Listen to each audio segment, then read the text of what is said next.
አላህ የጀሃነምን እሳት 1000 ዓመት እንድትቀጣጠል አዘዘ። ሐታ እሕመረት ቀይ ሆነች። ልብ በሉ 1000 ዓመት። ከዛም ሌላ 1000 ዓመት እንድትቀጣጠል አላህ አዘዘ። ሐታ ብየደት ነጭ ሆነች። ሌላ 1000 ዓመት እንድትቀጣጠል አላህ አዘዘ። ሐታ ስወደት ጥቁር ሆነች። ከርቀት ስትታይ ልብን የምታርጅ አስፈሪ የቅጣት ዓለም ጀሃነም።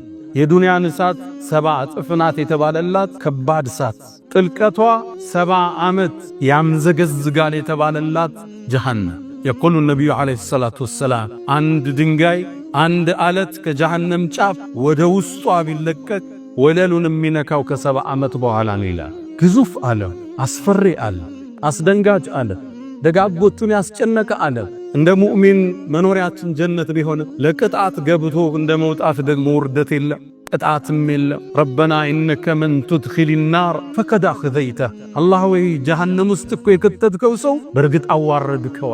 ቅጣቱን አይችለው የማይሸከመው ቅጣት ያለበት